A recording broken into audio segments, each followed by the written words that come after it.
পিছিয়ে থাকা জনগোষ্ঠীকে এগিয়ে নিতে ফ্যামিলি কার্ড চালু সহ বিএনপির ইশতেহারে গুরুত্ব পেয়েছে ৯টি প্রতিশ্রুতি। তারেক রহমান বলেছেন, বিএনপি রাষ্ট্র ক্ষমতায় গেলে সন্ত্রাস দুর্নীতি দূর করার পাশাপাশি ঘটবে বৈষম্যের অবসান। ক্ষমতা নয়, জনগণের অধিকারই বিএনপির রাজনীতির কেন্দ্রবিন্দু বলেও জানান তিনি। বলেন, আইনের ঊর্ধ্বে কেউ থাকবে না, প্রতিটি নাগরিক গর্ব করে বলতে পারবে সবার আগে বাংলাদেশ। মাইদুর রহমান রুবেল জানাচ্ছেন বিস্তারিত। আপনার রুচির সাথে মানানসই স্টাইলিশ সব ডিজাইন থেকে বেছে নিন জংমুক্ত ও long lasting shine basin tap. Fittings shine তো সবকিছু ফাইন।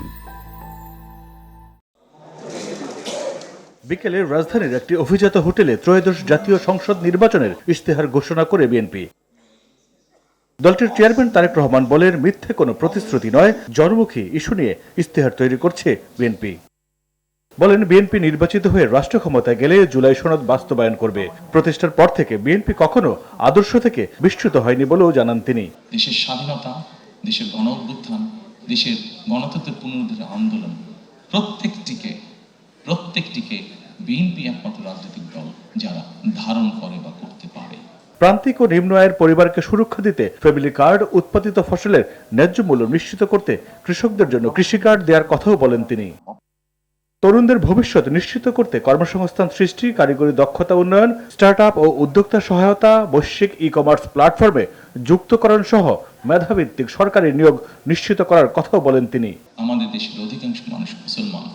আমরা সংবিধানে সেই জন্য বিসমিল্লাহির রহমানির রহিম এবং আল্লাহর উপরে, সর্বশক্তিমান আল্লাহর প্রতি পূর্ণ আস্থা ও বিশ্বাস, এই কথাটি সংযোজন করেছিলেন যে একটি নিরপেক্ষ নির্বাচনের নিশ্চয়তা একমাত্র একটি অরাজনৈতিক সরকার অর্থাৎ তত্ত্বাবধায়ক সরকার বা কেয়ারটেকার সরকারই এনশিওর করতে পারে।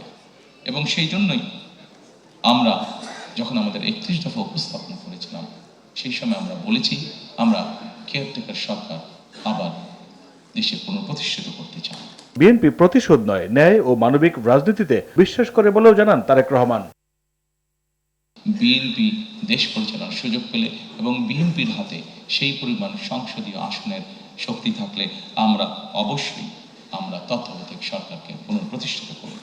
আমরা ইনশাল্লাহ সরকার গঠনে সক্ষম হলে আমরা অবশ্যই দেশের আইনের মধ্যে এই বিষয়টি প্রবর্তন করব যে একজন ব্যক্তি ম্যাক্সিমাম 10 বছর তার প্রধানমন্ত্রী হিসেবে তার কার্যকাল থাকবে।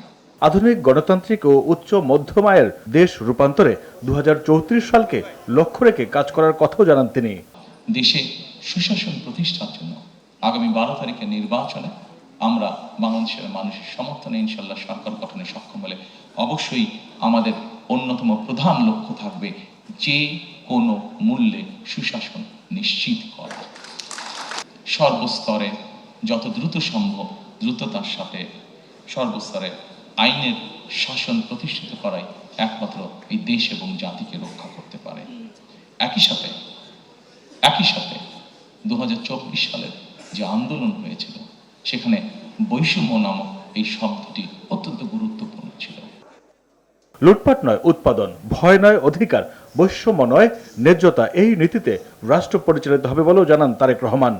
9টি বিষয়কে প্রাধান্য দিয়ে বিএনপির এই নির্বাচনী ইশতেহার ঘোষণা করে তারেক রহমান বললেন, এটি কোনো রাজনৈতিক প্রতিশ্রুতি নয়, এটি নতুন সামাজিক এবং রাষ্ট্রীয় চুক্তির অংশ। বলছে 2034 সাল নাগাদ $1 ট্রিলিয়ন অর্থনীতি যেমন হবে বাংলাদেশে, তেমনি সামাজিক সুরক্ষা, নিরাপত্তা এবং ভোটের অধিকার প্রয়োগে বদ্ধপরিকর থাকবে দলটি। মাইদুর রহমান রুবেল, RTV, ঢাকা।